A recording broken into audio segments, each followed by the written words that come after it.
आप सबका स्वागत है. Today we're going to talk about Tibet and the way forward. But before I get into Tibet and the way forward, what I'd like to say is that today the Chanakya Defense Dialogues has started, and Jack says today Rajnath Singh, Pri- Raksha Mantri, he spoke.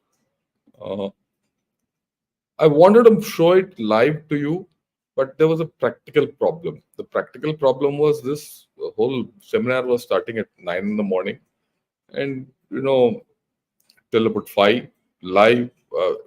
Let me tell you, you'll go mad if I put it on, and with a lot of gaps in between, yeah, whoa, and all that. So I decided that I'll not show it live, right?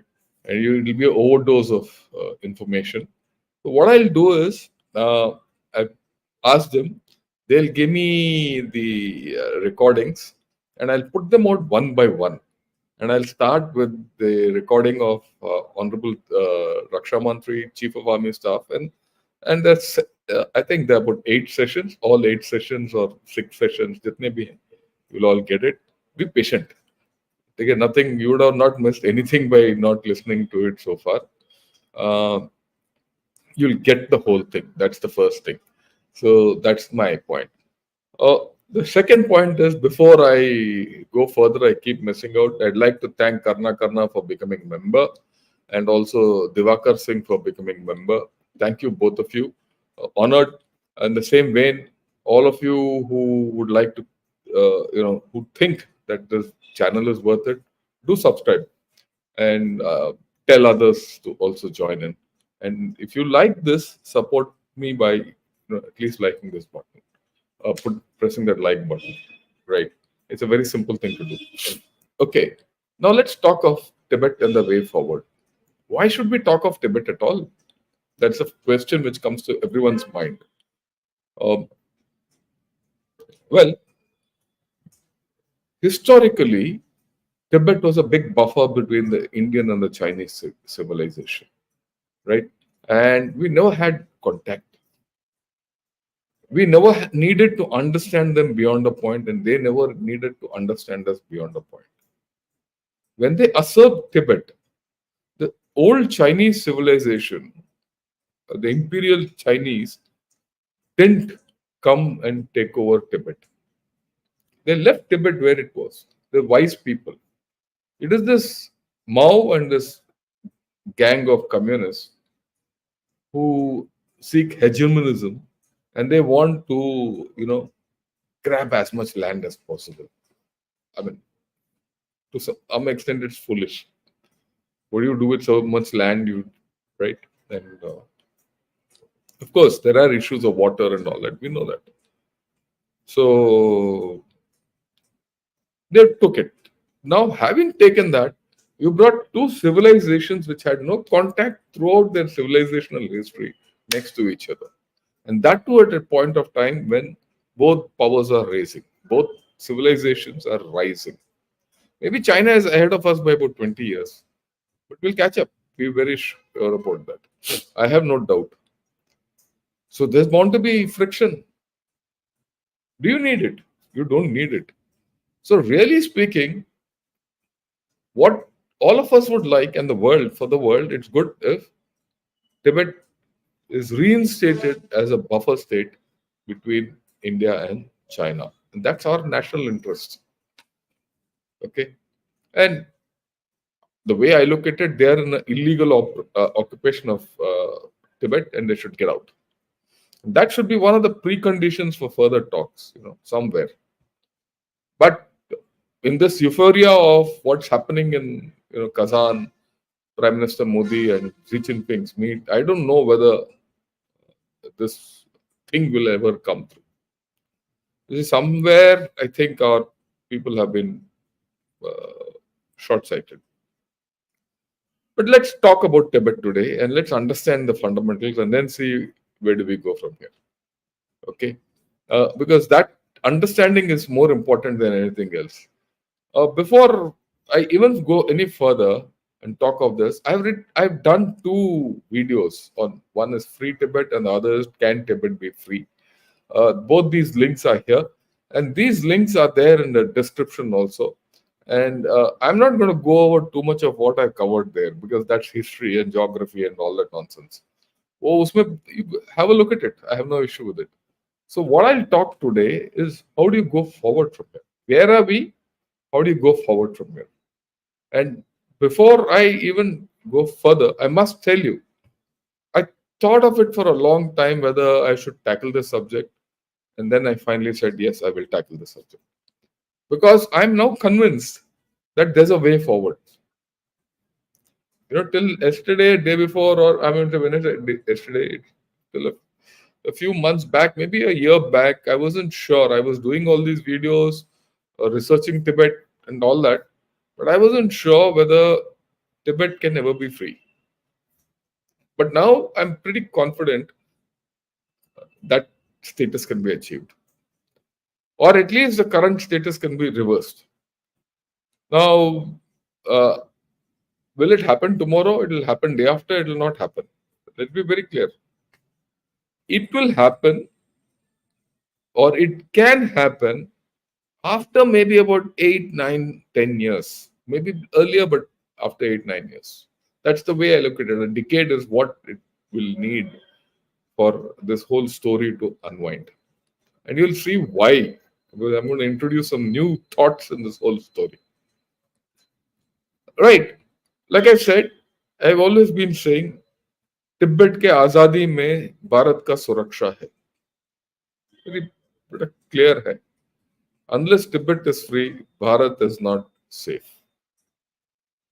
And that is something we need to understand and strive for. Okay. There's another history which people have to understand. Look at the left arrow, blue arrow. Whenever the Chinese power, the central power in China was high, Tibet was under the Chinese flag. That's the red arrow going down on the top. That's the first half. That's history.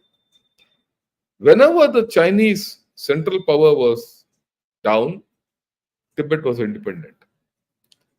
China and Tibet have a great relationship, which you cannot, throw away, because the Tibetan plateau merges into China. It doesn't merge into India; it merges into China. So the people-to-people contact on those fringe, on the rim of the Tibetan plateau, the northern rim and the eastern rim of the Tibetan plateau, the contact between and the intermingling of people between of Tibetan culture and the Chinese culture is more. We have to understand this.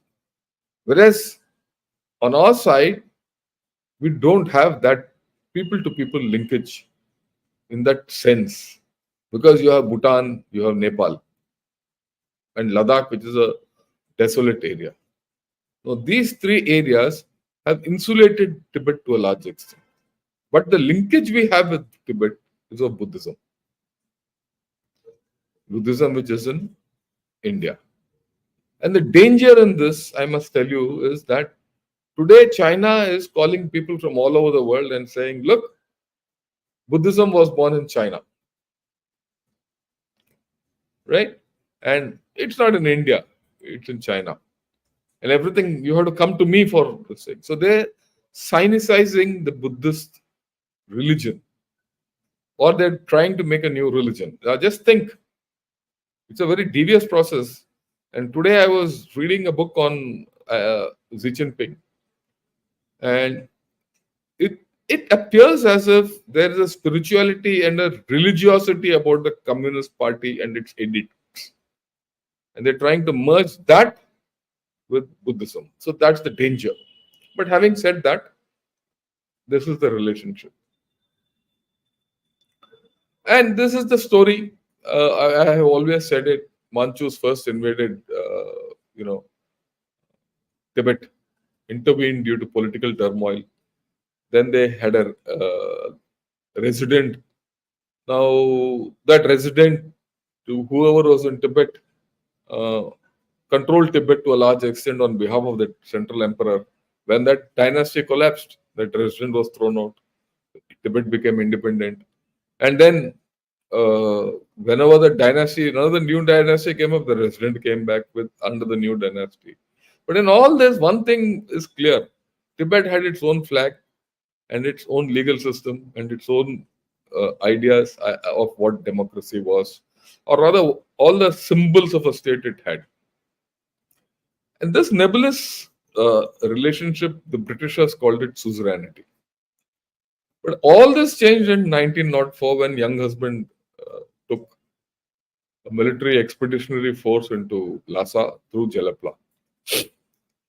And then when the Britishers left in 1932, when Chiang Kai-shek formed the ROC government, right? He declared Tibet and Xinjiang as part of China. And the communists took that declaration and went about it. Okay. And there was a time in 1913 when, the 13th Dalai Lama also expelled all the Chinese. That was because the Britishers were there.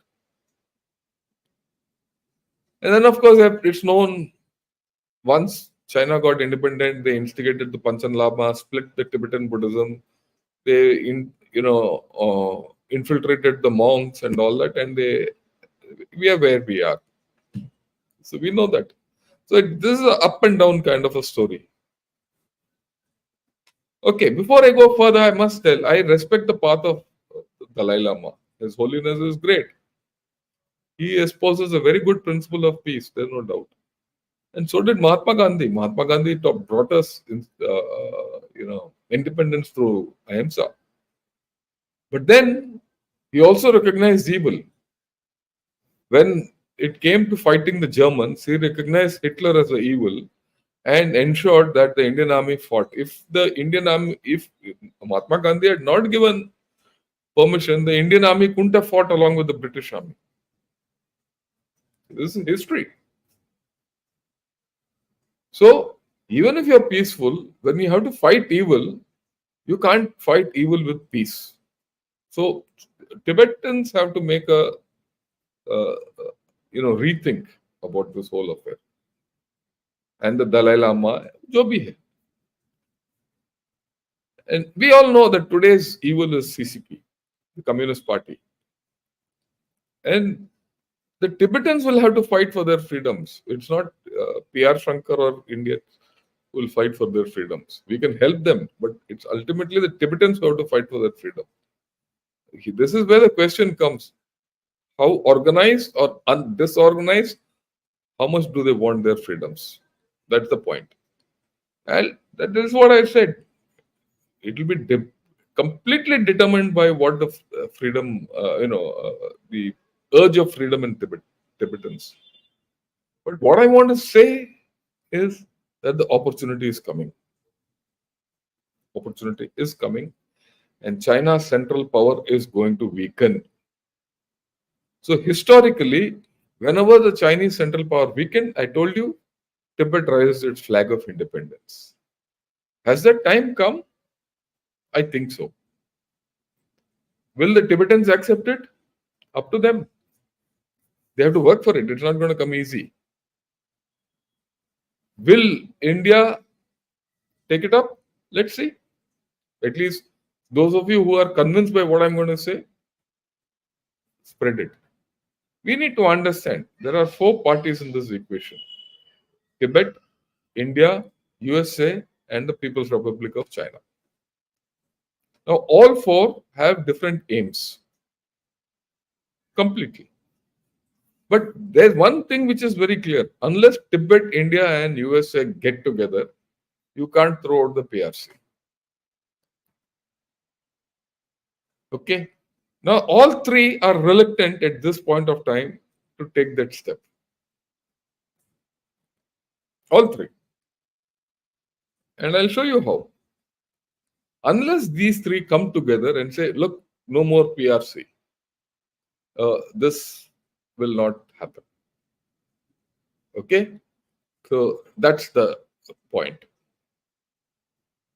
Now, let's look at the PRC. It will never negotiate with anyone on Tibet. There's no question at this point of time. Now, even if it does, they'll never honor that negotiation.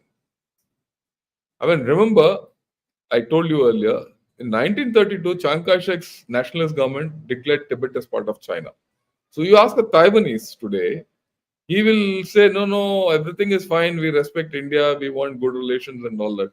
But when you talk to him about Tibet, he'll say issue is in our constitution that Tibet is part of China. So when we take back China democratically, it is ours. So that's the level. Okay.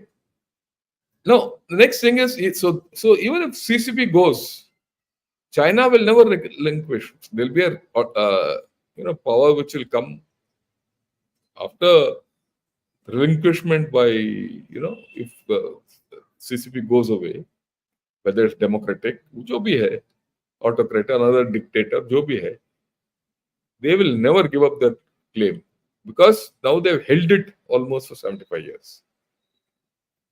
So these are the ground facts which we need to take care of. Then there's this 17-point agreement.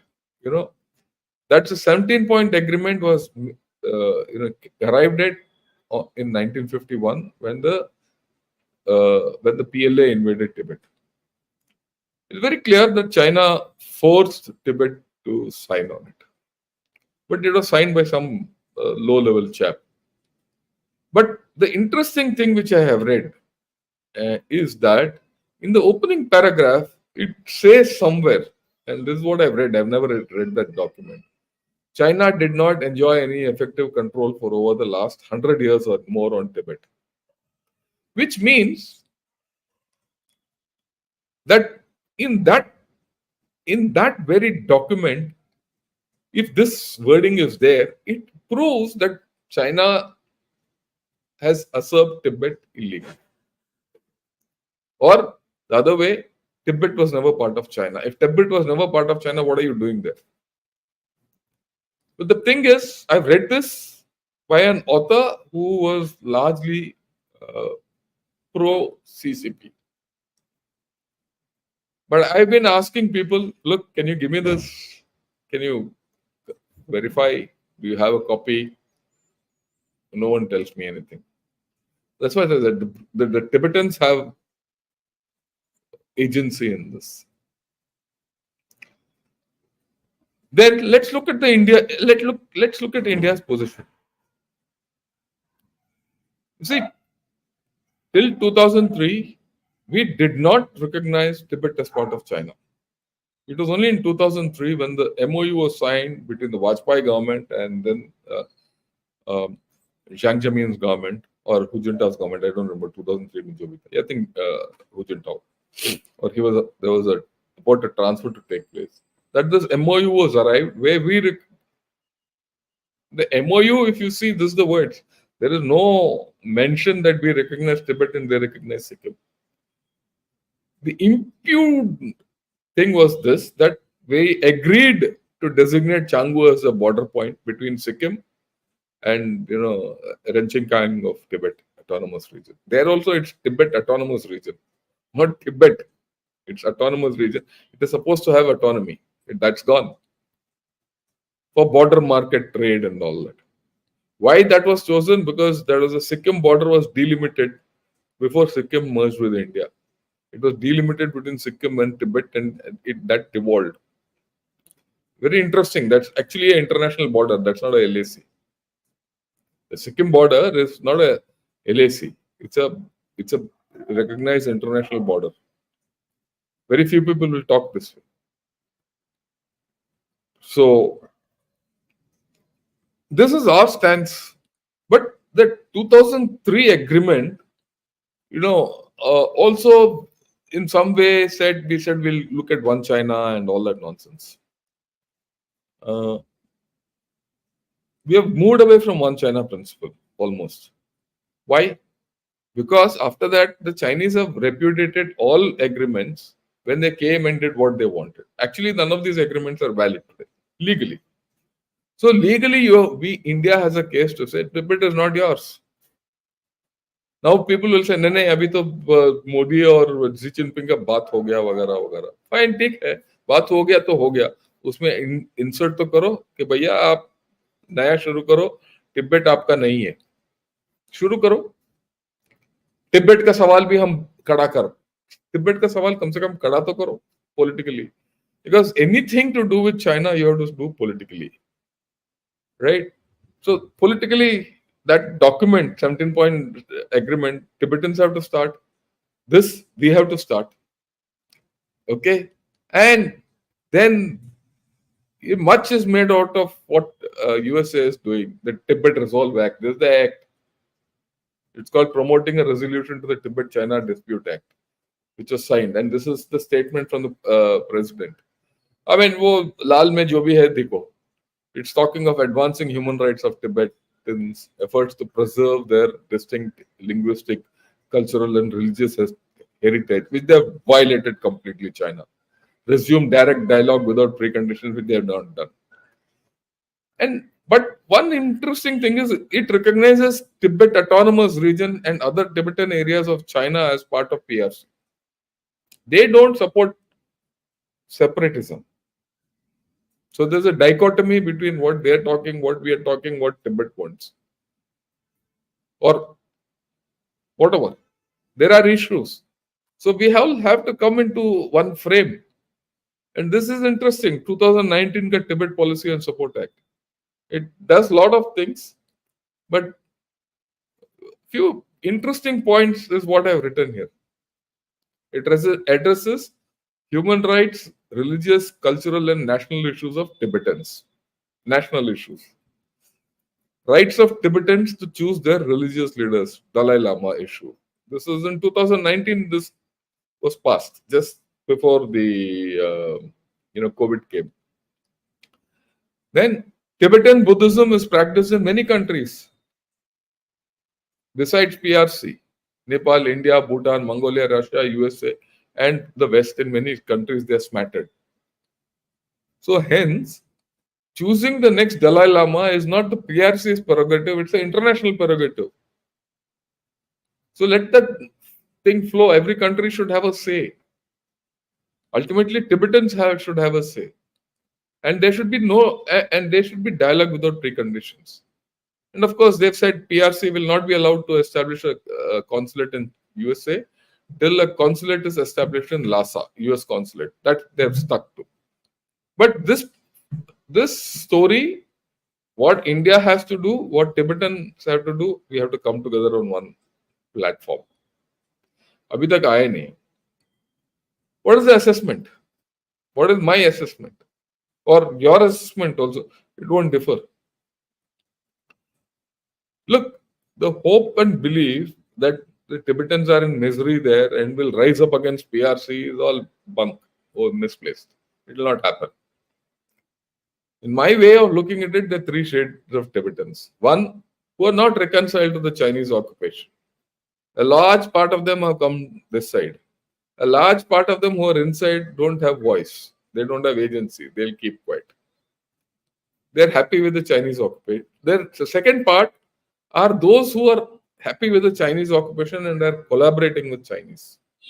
Now, those guys have infiltrated all forms of Tibetan society, including all these monasteries. After all, this was the ruse and spies which went into the Tibetan society, which uprooted Dalai Lama in 1959. I mean, 50, or rather 59, he was forced to come. So this is nothing, this thing. So there are a lot of guys within Tibet who are with Chinese. And now, after so many years, Chinese must have given them a lot of money, a lot of facilities, a lot of this thing. They'll be completely with Chinese. And a lot of Chinese Tibetans go to Chinese mainland as migrant labor and work there. Because the rozi roti ka sawal hai. But there is a majority who just want to get on with life. They're not interested. Many of us also are not interested in day-to-day politics. You just want, you have children to take care of, you have your yaks to take care of, you have to get on with life. So it is that element who is disgruntled or not happy with that, and those who are happy, a tussle is between them. You have to understand this. Like I said, Chinese communists have made deep inroads into Tibetan society. You want to pull back from now, it's going to be a very long haul. The politics is the first start point of this whole story. If you don't get your politics right, nothing will happen.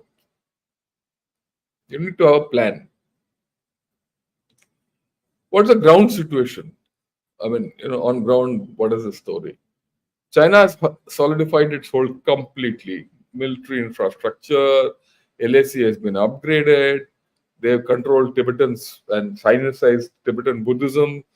Today, there are videos in YouTube, if you see, where kids are taken away and put in some centers, education centers, where they're taught the Chinese language. They're not even taught Tibetan. Their culture, everything is being eradicated from the root. And they also have concentration camps for indoctrination and all that. And the exodus from Tibet also has reduced for many reasons. Some people, like I said, are happy with what they are. They're happy there because they've been given material benefits.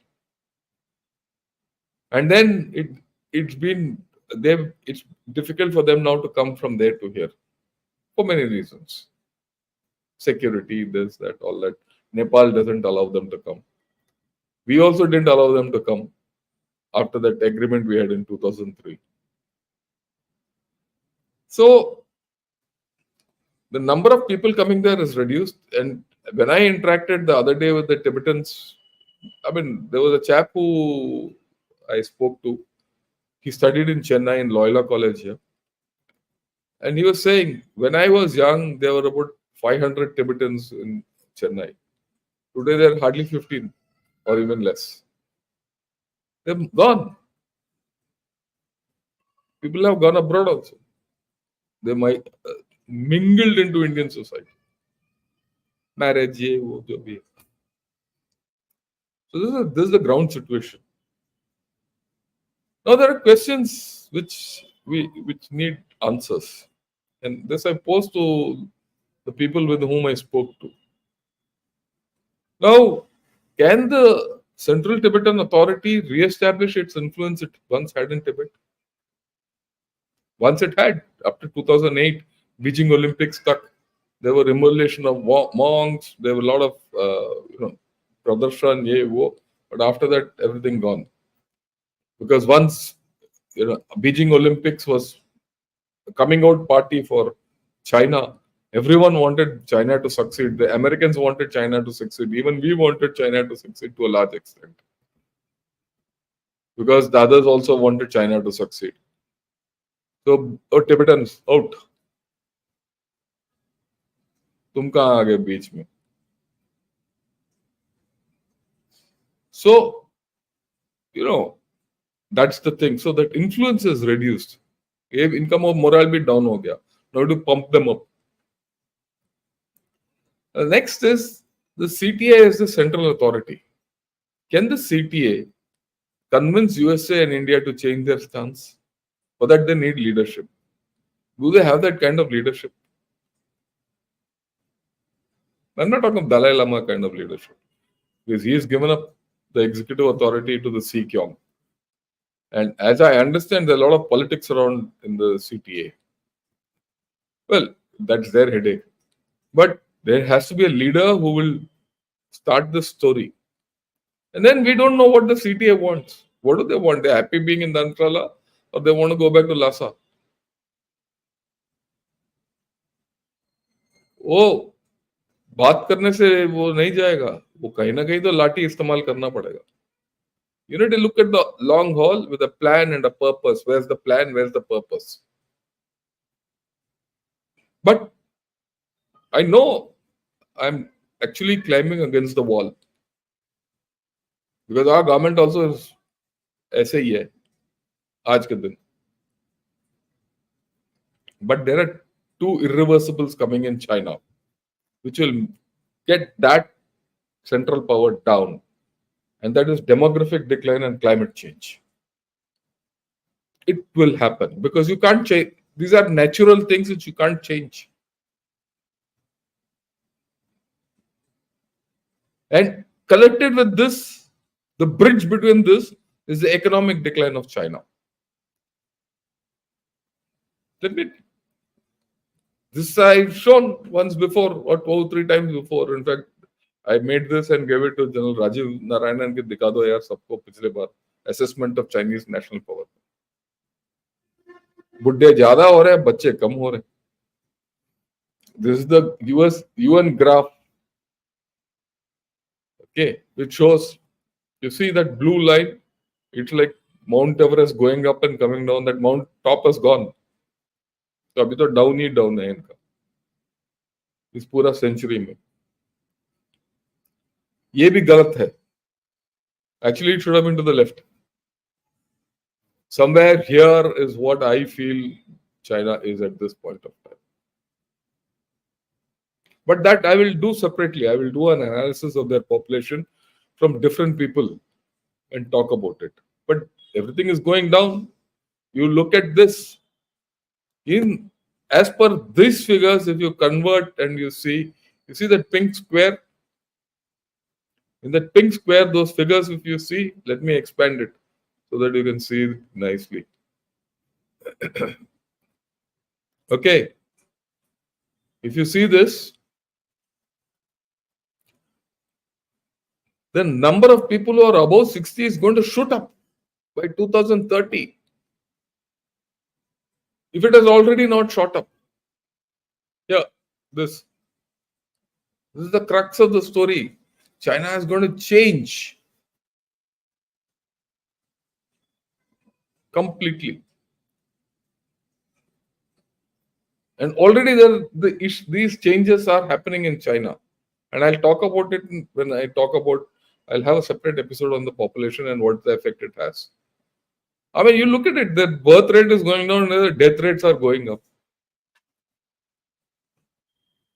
This is crude, but this is how it is. It's as bad. And it's not improving. In fact, it is worsening. No, like I said, there will be social issues of inadequate pension. There's insufficient health care. Nurseries are turning into, nursing homes. Insurance benefits are not there for the Chinese. There's going to be a lack of people, lack of working age population, and many more things. And as days go by, this will become even worse. On that, I have never had a doubt. I've never had a doubt on this. In fact, when people said, just 3 years back, when I first brought this thing of population decline, people said, yeah, kaun sa bewakoof aadmi hai. They said, no, this will start showing in 2030. People are now talking of it. It's 6 years before that. Then, to matter of 2 years, people are worried. Tomorrow, I'll talk about this a little. I'll give you another taste of it when you talk of pessimism in China. And that pessimism is now fixed. It's not going to go away. Let me put it up front. People are pessimistic. They don't have confidence. If people are pessimistic, depressed, they don't have confidence, there will be social issues. And there will be chaos. And do you think Chinese Communist Party has answers for this chaos? They don't have. You'll see the change. You'll see the change which is happening. Look at this. More than 60% of Chinese of over 60 are empty nesters. They're all living in apartments of their own with no help. And these are not my data. Yeah? This is not China का data है ये. बुड्ढे हैं, अकेले रह रहे हैं, कोई उनका कोई मदद नहीं है, कुछ नहीं है. ये कोई देश है ये? Yeah, you look at all these. Again, I'll open it up and you'll understand what I'm talking of. Look at all the headlines closely. Ultra wealthy are fleeing. Unemployment is rising. Right? Job market is shrinking. All the nonsense which is happening in China is, it is eternal. This is about 2-3 months old. If I show you the latest figures, which I will show you tomorrow, because I'm going to talk of pessimism in China, and you will see, that fellow Xi Jinping lady scratching his head. All this will come. There is a lot of stimulus, everyone is talking. But still, IMF has lowered GDP forecast of China. It's a fact. They put it out yesterday only. That stimulus, the way things are doing, are not going away. Today morning, during my walk, I was listening to the IMF. Who that lady is? Christina Grigorieva. You're saying all the stimulus is going into the supply side. It is going into investment. It is going for overcapacity. Consumption side में कुछ हो ही नहीं रहा. And I'll show you tomorrow. I'll show you this particular where consumption is. And as per Michael Pettis, which again I'll show you tomorrow. If everything goes right in China, which it will not go, it will take 12 years for China to recover. And at the extremity, मतलब ये भी कर लो, वो भी कर लो, वो भी कर लो, सब कुछ कर लो, तब जाके ये है.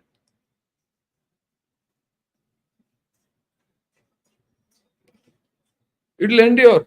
Property and infrastructure will remain a drag on Chinese economy. There's no doubt about it. Global tensions will not go. In fact, China is increasingly overstretched. I mean, I keep talking of this. Tailwinds for Chinese growth are over. And this is what people have to understand, and I'll talk of it tomorrow. There's one history which we have not, understood or count. We all talk of Chinese history. What about US history? US also has a history. And it's a very interesting history. I show you tomorrow and you'll understand that. Come, you'll learn why China will not go further. You have to read Chinese US history to understand that. And China, in my way of looking at it, it has squandered its economic dividend. It put it in infrastructure where it is not working. And the military, which is not giving it either security or return on investment. It's not going to give. If the military could give return on investment, they shouldn't have gone back from Ladakh or agreed. They agreed, isn't it? ये कल ही तो है हमने किया. Xi Jinping ने आके हमारा मोदी जी से हाथ मिलाया और बोला कि we should understand history and correct perspective on all that nonsense. Look, China will be a rich country with a poor people. But that also will not be for long. That's the point.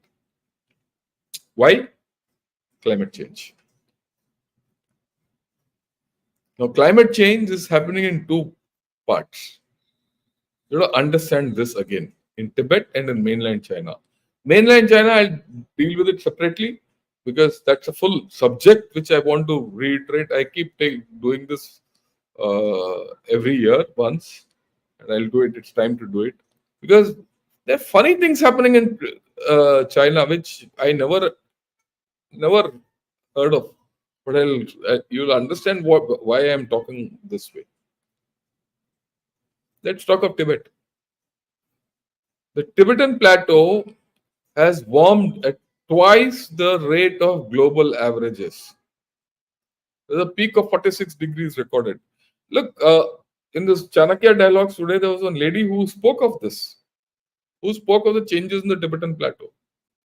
Hear her tomorrow when I put the video out. You'll understand what I'm talking. There are retreating snow lines there, shrinking glaciers, lake expansion. When snow there melts, the lakes have expanded. And glaciers sink, the lakes have expanded. And the northern part of the Tibet plateau, the lake area is multiplied by twice, widened twofold. The central and the northern part are the worst affected climate change. And the hydrology there has become imbalanced. It will affect water flow in all rivers from Tibet, especially those which are further away from the Himalayan crest line. The Himalayan crest line will be the last affected. I don't know, all of us will die by the time that happens. But there is a thing which is happening. Okay, the QTR That is Qinghai Tibet Railway, the Qinghai Tibet Highway, and the Qinghai Tibet DC power transmission line. These are major contributors to climate change. They are also the major infrastructure. And this infrastructure is affecting the climate change and hastening the climate change. That lady was talking today and it was mind-boggling. When PRC took over Tibet, there was something like 7,000 kilometers of roads and tracks in Tibet. Today, it is something to the tune of 120,000 kilometers. Can you imagine the kind of change which is happening there? Already, QTR has been put at risk due to expansion of water and water submergence. Lakes have come up. And the QTR has been built in permafrost. 30% of permafrost is expected to go in the next 5 to 10 years. And if 30% of permafrost goes, QTR is in problem. They'll affect roads, infrastructure, everything. We don't know how much it's going to affect, but it's going to affect. And as time passes, it will be more. The point is, so what if? The infrastructure is at risk. And that cannot be mitigated because does China have the money to offset it? As their economy goes down, as the people go down, the workforce goes down, their economy is not going to shoot off to the 10-15% kind of a growth rate. Will China have the funds to maintain what it is? Can China complete all its projects which it thought of?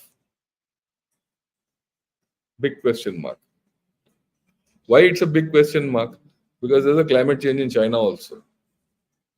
And I'll talk of it separately. There are unseasonal floods, droughts, and tropical storms which are affecting China as never before. Just 3-4 days back, there was a tidal surge which went as deep as 100 kilometers inland. And today morning I was plotting Tianjin or Tianjin. There's a city which is nearly 80 kilometers inland. The water from the sea went right up till there, 1 meter of water. Can you think why it happened? And the water then after 2 days receded. What damage it would have done and gone? It will come out. Because when such surges happened, I remember, some of my relatives have land in the Krishna Godavari belt. When surges happened and went back, for the next 5 years, they couldn't produce paddy. Gone. Why? Salt. The whole land got salted, leached. They had to leach it out for 5 years. Damage due to climate change will affect more as China more as we go down the line. The economics of infrastructure replacement will be beyond China.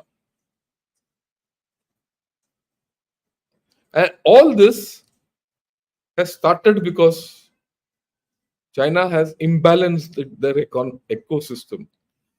You'll also say, look, climate change is global. Yes. But what people are not prepared to accept, that people don't realize, is climate change is going to affect India a hell of a lot. But it's going to affect China more. It's going to affect China the max in the world. Because the Chinese have tampered. And I'm not talking of pollution and other things.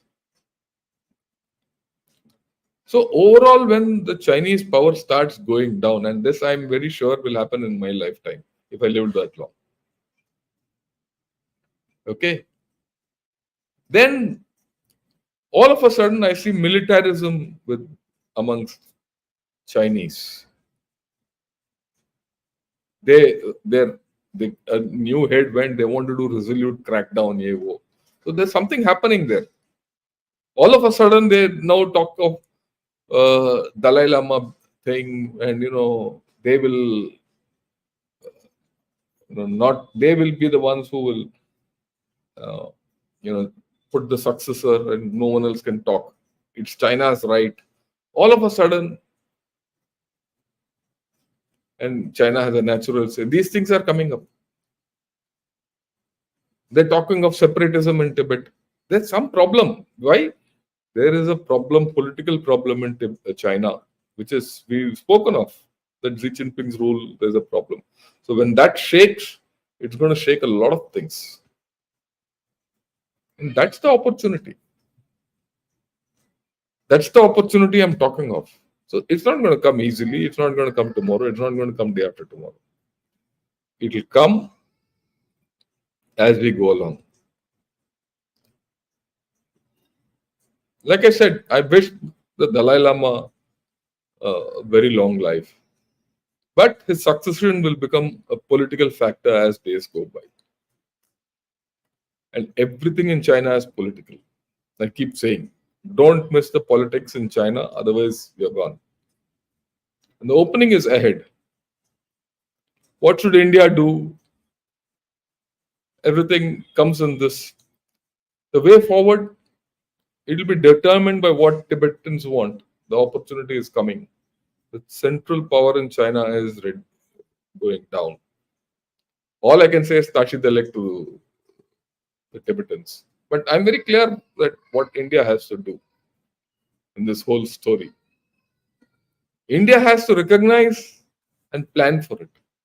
If it doesn't plan, there'll be a problem. Otherwise, what? Nothing. Tibet will be there where it is. You will keep loafing around patrolling around the border, because the Chinese are not in any mood to settle the border. Because they're sitting where they want. Whatever they have, it's theirs. So you can keep asking me, sir, will we have the capability to take Aksai Chin? Will not have the capability to take Aksai Chin militarily, unless you create the political conditions. If you want your border secure, you have to do certain things. And they are not military in nature, they're political in nature. Unless the political thing starts, and I'm not talking of going and fighting, subverting life in Lhasa, bomb blast, I'm not talking of that. I'm not talking of violence. I'm talking of political movement. So if you do the political movement, then things will start coming into place. I do hope, all of you have liked this video. Please see the other two videos also. If you liked it, press the like button. And if you, coming to this channel for the first time, subscribe. I'll keep getting these interesting things. Already I see some guys from China are come over. I mean, I have no problem with that. They have the right to speak. Let them speak. So that's how it is. So I'll take some questions, but tomorrow